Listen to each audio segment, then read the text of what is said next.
मंदिरों की इस रहस्यमयी यात्रा में आपका स्वागत है। आज हम आपको उज्जैन स्थित महाकालेश्वर धाम से जुड़े ऐसे चौंकाने वाले रहस्यों से रूबरू कराएंगे जो आपकी सोच को हिला देंगे। तो बिना देर किए चलिए शुरू करते हैं इस अद्भुत सफर की पहली कहानी से। सबसे पहले बात करते हैं महाकाल नाम के असली अर्थ की। अक्सर लोग मानते हैं कि महाकाल सिर्फ मृत्यु के देवता हैं, लेकिन सच्चाई इससे कहीं गहरी है। काल शब्द का मतलब केवल अंत नहीं बल्कि समय भी होता है। यही कारण है कि भगवान शिव को महाकाल कहा गया, क्योंकि वे समय और मृत्यु दोनों के स्वामी माने जाते हैं।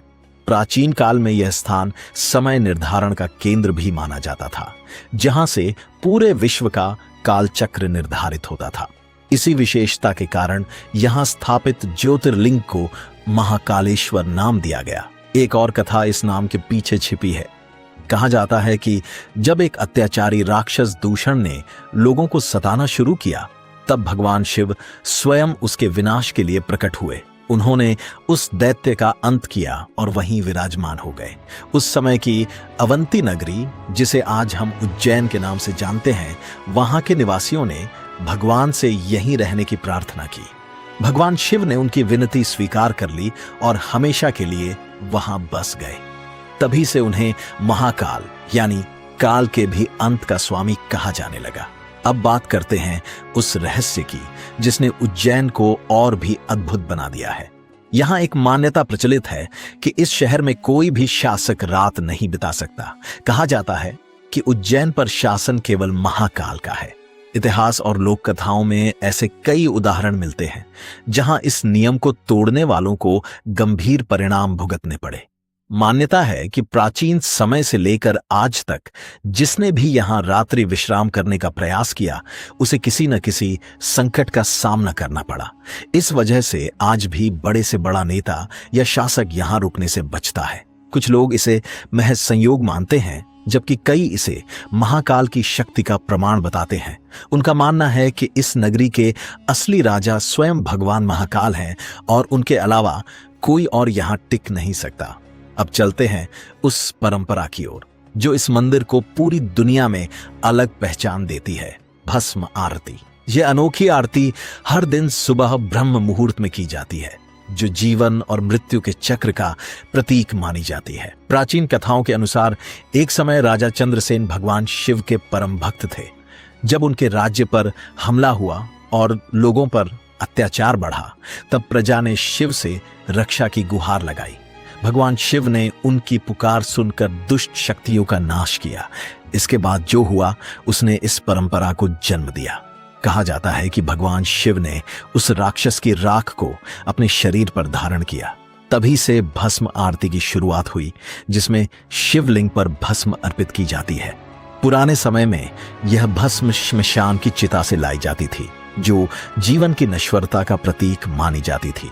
लेकिन समय के साथ इस परंपरा में बदलाव आया और अब विशेष विधि से तैयार पवित्र भस्म का उपयोग किया जाता है। एक प्रचलित कथा तो यह भी कहती है कि एक बार भस्म उपलब्ध न होने पर एक पुजारी ने अपने पुत्र का बलिदान दे दिया। भगवान शिव इस भक्ति से प्रसन्न हुए और उस बालक को पुनर्जीवित कर दिया। तब से इस आरती में विशेष नियमों के अनुसार भस्म तैयार कर उपयोग की जाती है। आज भी हर सुबह जब मंदिर में भस्म आरती होती है, तो वातावरण मंत्रों, घंटियों और श्रद्धा की ऊर्जा से भर उठता है। यह दृश्य केवल एक पूजा नहीं, बल्कि जीवन और मृत्यु के रहस्य को समझने का एक दिव्य अनुभव बन जाता है। तो ये थे महाकालेश्वर मंदिर से जुड़े कुछ ऐसे रहस्य जो आज भी लोगों को हैरान कर देते हैं, जहां आस्था, इतिहास और रहस्य एक साथ मिलकर एक अद्भुत दुनिया रचते हैं। उज्जैन की धरती पर बसे प्राचीन मंदिरों की कहानियां जितनी पवित्र हैं, उतनी ही रहस्यों से भरी भी हैं। अक्सर लोग महाकालेश्वर ज्योतिर्लिंग का नाम तो बड़े श्रद्धा से लेते हैं, लेकिन उसी परिसर में छिपे एक अनोखे मंदिर के बारे में बहुत कम लोग जानते हैं। यह है श्री नागचंद्रेश्वर मंदिर। कहा जाता है कि महाकालेश्वर मंदिर की संरचना 3 अलग अलग स्तरों में विभाजित है। सबसे नीचे वाले हिस्से में स्वयं महाकालेश्वर विराजते हैं। बीच के तल पर ओंकारेश्वर का स्थान है। और सबसे ऊपरी भाग में स्थित है नागचंद्रेश्वर का अद्भुत मंदिर।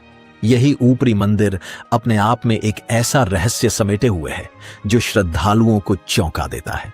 इस मंदिर में भगवान शिव अपने पूरे परिवार के साथ नागराज तक्षक के ऊपर विराजमान दिखाई देते हैं। यह दृश्य न केवल दुर्लभ है बल्कि अपनी तरह का इकलौता भी माना जाता है। सबसे हैरान करने वाली बात यह है कि इस मंदिर के कपाट साल भर बंद रहते हैं।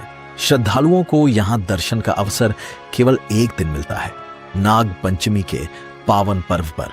उस दिन हजारों भक्त इस अद्भुत दृश्य के दर्शन के लिए उमड़ पड़ते हैं, मानो किसी छुपे हुए रहस्य का पर्दा बस कुछ घंटों के लिए हटाया गया हो। महाकालेश्वर मंदिर की एक और अनोखी विशेषता है इसका शिवलिंग।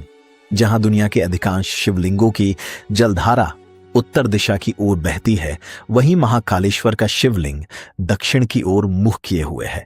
इसी कारण इसे दक्षिणमुखी महाकाल के नाम से भी जाना जाता है। 12 ज्योतिर्लिंगों में महाकालेश्वर को विशेष स्थान प्राप्त है। मान्यता है कि यह शिवलिंग स्वयं प्रकट हुआ था, जिसे किसी मनुष्य ने स्थापित नहीं किया। धार्मिक ग्रंथों के अनुसार आकाश में तारक लिंग, पाताल में हाटकेश्वर लिंग और पृथ्वी पर महाकालेश्वर ही सर्वोच्च रूप में पूजे जाते हैं। उज्जैन को समय की नगरी कहा जाता है और यहां यह विश्वास गहराई से जुड़ा है कि स्वयं महाकाल ही समय के प्रवाह को नियंत्रित करते हैं। कहा जाता है कि जब समय का संतुलन बिगड़ता है तब काल भैरव उसकी रक्षा और संतुलन बनाए रखते हैं। इसी रहस्यपूर्ण कथा से जुड़ा एक और अनोखा मंदिर है काल भैरव का। यह मंदिर अपनी एक बेहद विचित्र परंपरा के लिए पूरी दुनिया में जाना जाता है। यहां भगवान को प्रसाद के रूप में मदिरा अर्पित की जाती है, जिसे स्वयं भैरव स्वीकार करते हैं। दिलचस्प बात यह है कि जहां आमतौर पर मंदिरों के आसपास शराब की दुकानों का होना असामान्य माना जाता है, वहीं महाकाल क्षेत्र में यह दृश्य बिल्कुल अलग है। मंदिर के रास्तों और आसपास के इलाकों में आपको कई ऐसी दुकानें दिख जाएंगी जो इस अनोखी परंपरा से जुड़ी हुई हैं।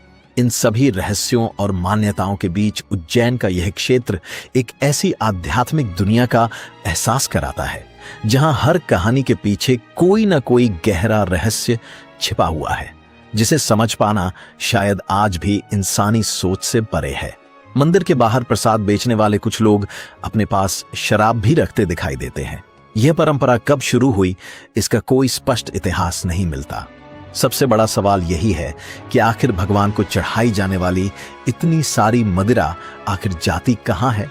इसका रहस्य आज भी अनसुलझा है। इतिहास के पन्नों में झांकें तो पता चलता है कि मुगल काल के दौरान इस पवित्र शिवलिंग को नष्ट करने की कोशिश की गई थी। उस खतरे को देखते हुए मूल शिवलिंग को सुरक्षित रखने के लिए कहीं छिपा दिया गया और उसकी जगह एक अन्य शिवलिंग स्थापित कर दिया गया, जिसकी पूजा अर्चना शुरू कर दी गई। बाद में उस बदले गए शिवलिंग को मंदिर परिसर के भीतर ही एक अलग स्थान पर स्थापित कर दिया गया, जिसे आज जूना महाकाल के नाम से जाना जाता है। कुछ मान्यताओं के अनुसार असली शिवलिंग को आक्रमणकारियों से बचाने के लिए ही यह पूरी योजना बनाई गई थी।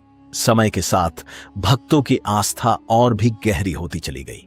कहा जाता है कि मंदिरों में रोजाना कई चमत्कार होते हैं, लेकिन उनमें से बहुत कम ही आम लोगों तक पहुंच पाते हैं।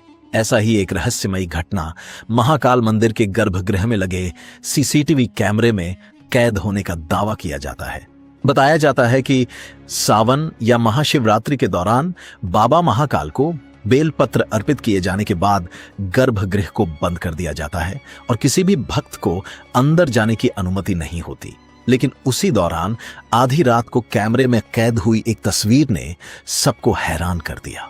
उस तस्वीर में ऐसा प्रतीत होता है मानो कोई अदृश्य शक्ति वहां मौजूद हो और भगवान महाकाल की पूजा कर रही हो।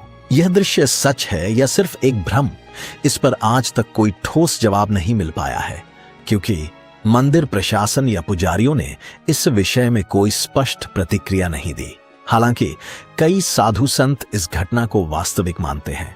उनका कहना है कि भगवान शिव की भक्ति केवल मनुष्यों तक सीमित नहीं है, बल्कि अन्य सूक्ष्म शक्तियां भी उनकी आराधना करती हैं। अब सवाल यह उठता है कि आप इस रहस्य के बारे में क्या सोचते हैं। अपनी राय हमें जरूर बताएं। अगर आपको भगवान महाकालेश्वर से जुड़े ये रहस्य रोचक लगे हो तो कमेंट करके अपनी प्रतिक्रिया जरूर साझा करें।